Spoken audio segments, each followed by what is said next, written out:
Nih lihat sini nih. Kalau orang sudah selesai di alam ini, maka Allah wafatkan. Kullu nafsin dha'iqatul maut. Setiap yang punya jiwa akan kedatangan maut. Siapa yang bawa maut? Namanya malakul maut. Kalau malakul maut sudah bawa maut, maka dia mulai mewafatkan sampai meninggalkan dunia ini. Apa dalilnya Ustaz? Quran surah 32 ayat yang ke-11, paling kanan sebelah bawah. Qul yatawaffakum malakul mautil ladzi wukkila bikum. Kata Allah, katakan Muhammad kepada semua umatmu, setiap yang punya nyawa itu akan diutus malakul maut untuk mencabut nyawanya. Datang maut, makanya orang yang belum meninggal, yang belum dicabut, namanya disebut oleh Al-Qur'an dengan nama mayitun. Nih, ada ya-nya, ada ta-nya. Ya-nya ada tasdidnya begini. Mayit.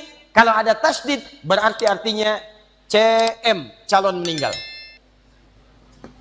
Di antum jangan tersinggung kalau dikatakan mayit ya.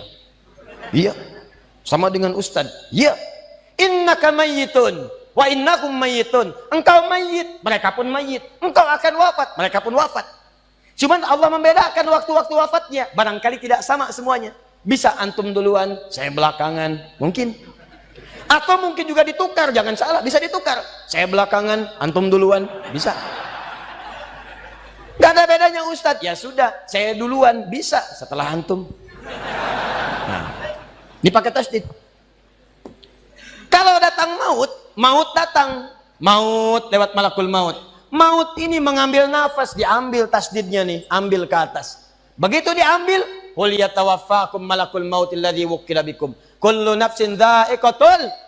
Ya ayyatuhan nafsul mutmainnah, sesuatu yang tenang. Dalam bahasa Arab disebut dengan sukun. Sukun itu tenang. Alamatnya sukun bulat. Bulat ini kalau jadi bulat dalam ilmu loghah, bulat jadinya hilang tasdidnya. Maka kalau mayit itu artinya nyawanya sudah tidak ada.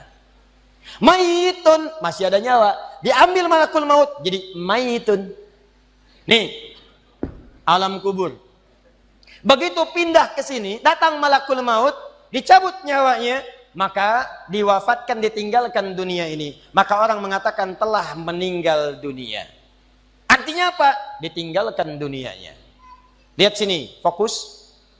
Karena alam kubur beda sifatnya dengan dunia, lain tempatnya, lain keadaannya, maka lain pula bekalnya.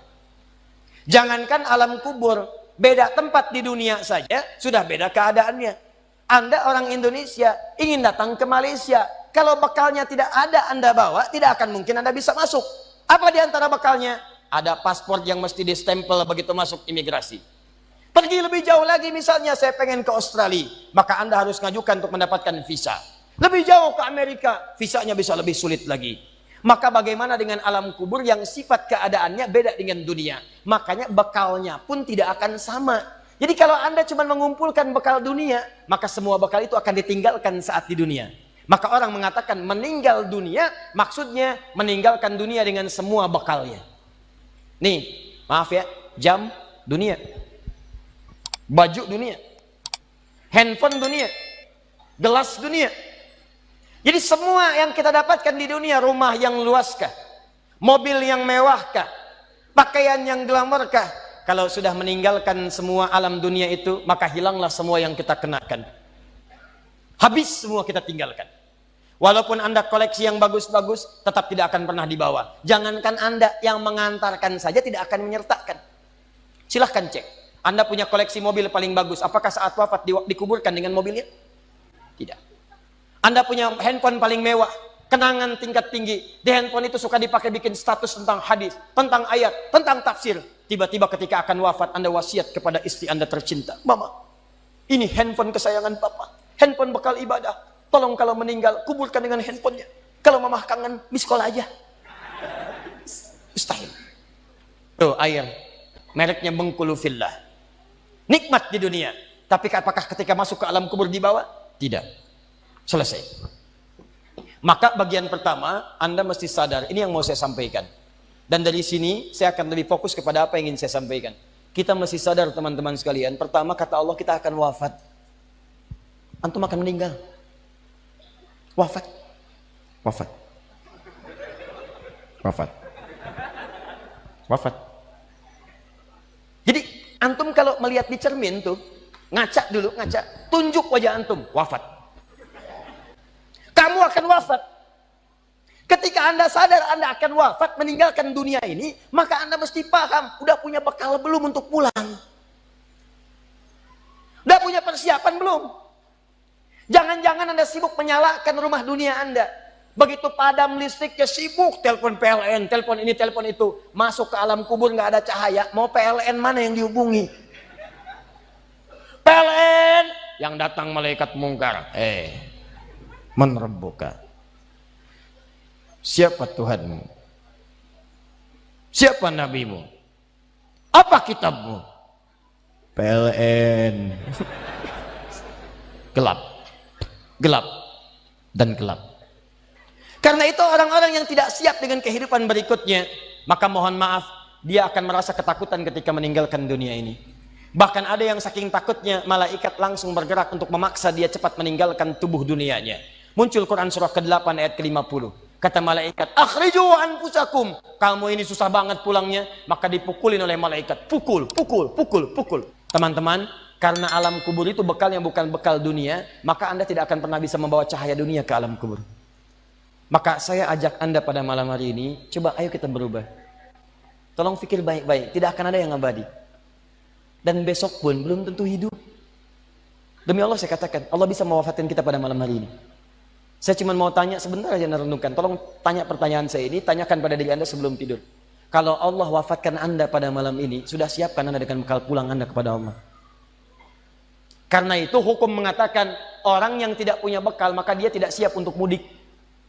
Tuh lihat Ramadan tuh. Ntar sebentar lagi, tersisa tinggal 2-3 bulan ke depan, datang bulan Ramadan. Begitu di ujung Ramadan, orang semua siap-siap mudik. Demi Allah saya katakan, saya pernah mengadakan survei kecil-kecilan.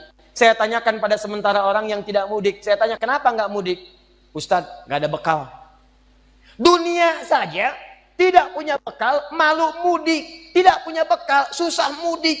Tapi yang punya bekal, oh dia nyari sebanyak-banyaknya. Begitu sebelum berangkat, tiba waktunya raya, dia siapkan. Bahkan ada yang kemudian mencari motor terbaik. Motornya Honda bebek, bekalnya singa. Motornya bebek, bekalnya singa. Karena bekalnya lebih banyak dibandingkan dengan sifat kendaraannya. Kendaraan kecil, motornya modifikasi. Tambah lagi pelepah pisang. Tambah lagi dus 1. Tambah belakang yang lain lagi. Numpuk semua di belakangnya. Dituliskan kemudian tulisan, aku pulang sayang, jemput ya. Masya Allah. Luar biasa. Kenapa? Karena tahu dia punya bekal untuk pulang. Dan yang dikunjungi pun dihubungi terlebih dahulu. Aku mau pulang. Maka yang di sana menyiapkan segala perlengkapan untuk menyambut yang pulang. Silahkan cek. Begitu tahu akan ada yang pulang mudik, maka rumah dicet. Makanan diada-adakan. Semua dimunculkan. Bahkan yang tidak ada pun menjadi ada. Cuma setahun sekali. Luarnya kongwan, dalamnya rangginang. Idul Fitri. Anda pun begitu.